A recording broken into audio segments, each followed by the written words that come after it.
Hey guys, welcome to my channel. My name is Rachel. If you're new here, welcome. I film about book reviews, movie reviews, history, legal matters and other related stuff. In this video, I shall be reviewing the book Unbecoming by TOKE MAKINWA. Without further ado, let's jump right into it.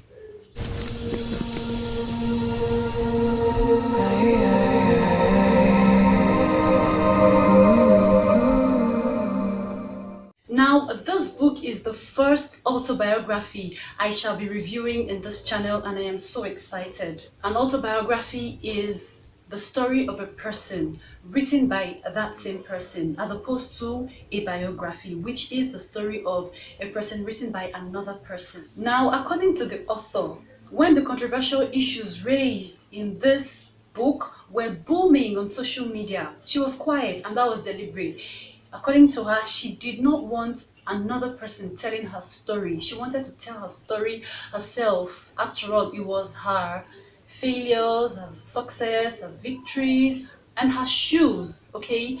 No other person could properly fit into it. Unbecoming is written in a first-person perspective. Of course, it has to be written in a first-person perspective. It is an autobiography. In this book, Toke bears it all out. Not all, but most of her life story. For those of you who do not know Toke Makinwa is an on-air personality, an author, a businesswoman, a social media influencer. So you can see that Toke is a lot, okay? And I believe that when a woman like Toke tells her story, younger women should try to learn from her story, and the fact that the story is in form of a book and not a gossip blog or a movie, that should not discourage women from looking into the story, okay? So you get that book and learn, all right? A quick summary of this book. This book is all about Toke's childhood and marriage. Now, it is no longer new that Toke is separated from her ex-husband. In this book, Toke takes us through some important stages of her childhood, how she lost her beloved parents and performed poorly academically due to the void caused by the absence of her parents and due to the trauma caused by the demise of her parents. The book equally talks about how she almost withdrew from the University of Lagos, her alma mater, as a result of bad grades. And then at the end of the day, she meets Maje, they fall in love, they dated on and off for 9 years, a very dramatic relationship. And Toke actually took us through the drama in this relationship. I'm talking about Toke revealing the fact that she lightened her skin so she could be like the other woman in the relationship who happens to be a competitor. Finally, they got married, the drama continued, and at the end of the day, her ex-husband Maji did something which happened to be the straw that broke the camel's back, and then Toke moved out of the house and finally moved on to get a divorce. The setting of this book revolves around Abuja, where Toke spent the earliest part of her childhood. It also includes Lagos, where she grew up to become an adult, and of course where she had a tertiary education. Other places mentioned in this book includes London, Calabar, Calabar. Those who have read the book will know why I'm emphasizing on Calabar. The plot of this book is very, very, very, very, very, very, very engaging. I will not say that the plot is filled with suspense, no, because most of the parts of this story was already known to the public before this book was published, although not through Toke's perspective. While I was reading this book, guys, different expressions were coming out of my mouth. Yay, ha, again, wawoo, eweleke. Different expressions. That's how engaging the plot is. And you guys, this book is a handful. At a point, I was drained. I was asking myself, did she actually go through all these? After reading this book, I had a lot of questions. Why did she stay after seeing all the signs in her ex? Are there women today who go through this stuff and they see it as normal and they've just accepted their fate? All the things her ex did, are they normal? Are these things, is it normal for men to do it? And is it right? Is it okay for us to take hook, line, and sinker every story we see on social media? Is it okay for random people to make hurtful comments on celebrities that they obviously do not really know? Is it okay? Toke revealed in this book that people, in fact, social media was contemplating that she snatched her ex from the other woman. I don't understand. Is he a football to be snatched? Does the man not have a mind of his own? I don't get. I love the fact that Toke imported quotes from famous persons into this book, okay? At the beginning of each chapter, she inserts quotes that are closely related to the experiences she's about to share in that particular chapter. I like the fact that she imported one from Maya Angelou. I like the fact that she actually quoted Maya Angelou. While reading the book, I was like, Toke, you cannot be busting our brain with all these beautiful quotes without quoting Maya Angelou. So finally, at a particular chapter, she quoted Maya Angelou. I do not quite understand why she stayed, even after seeing all these signs.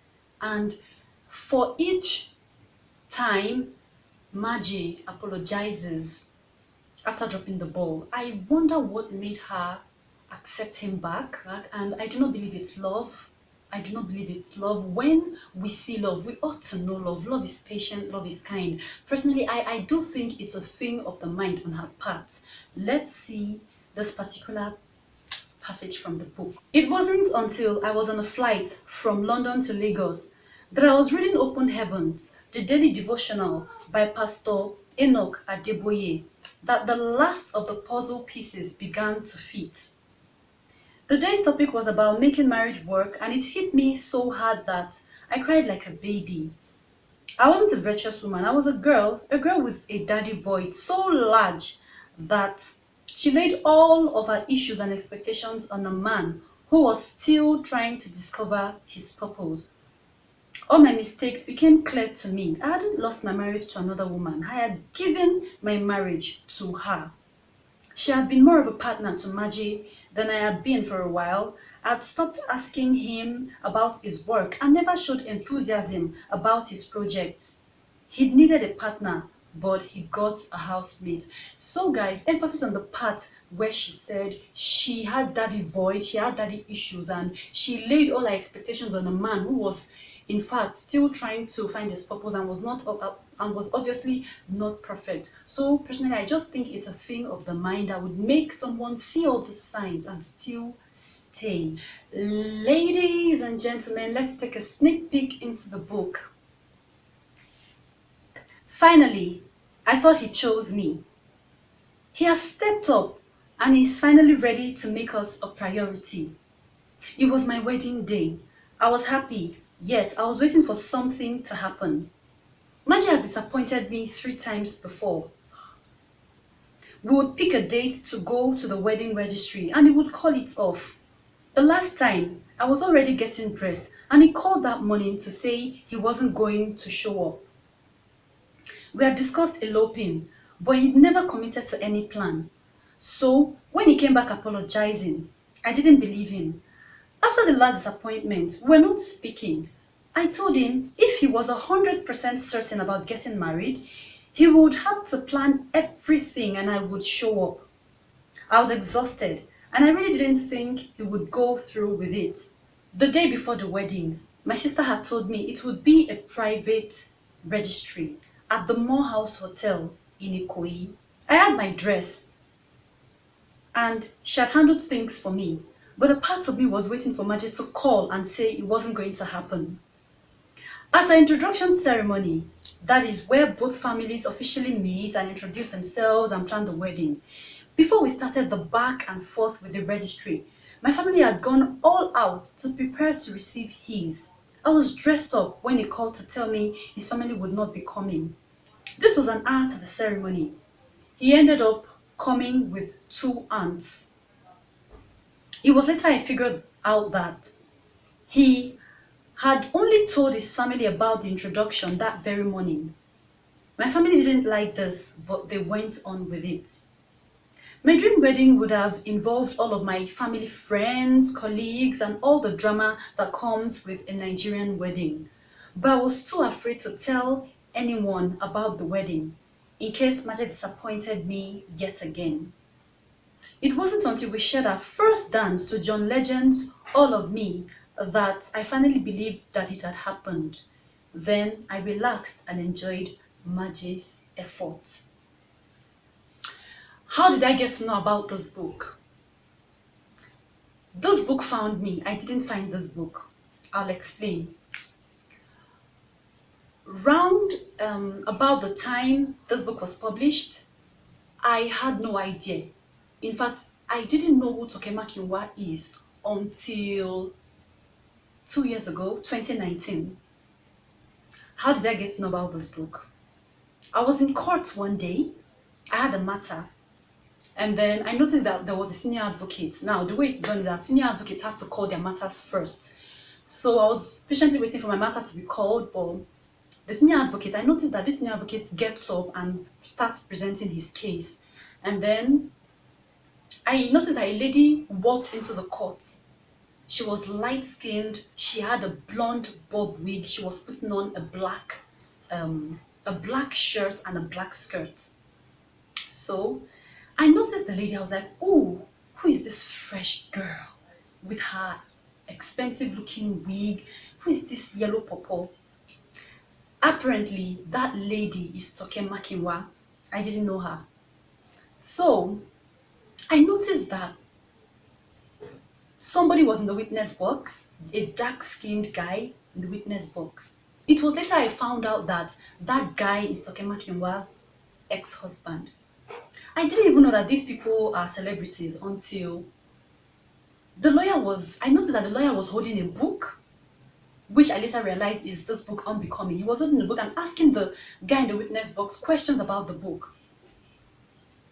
Now, guys, the thing is that Toke's husband actually sued Toke for defamation because he feels that she exposed a lot about him in the book.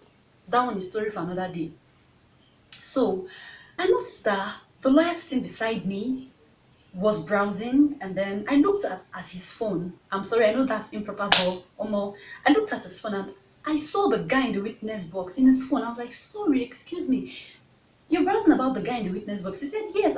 You don't know them? I was like, sorry, are they celebrities? He said, yes. This is Toke Makinwa, that's her husband, and this is a defamation matter. That was when it dawned on me. I was like, what? And then the lawyer gisted me everything.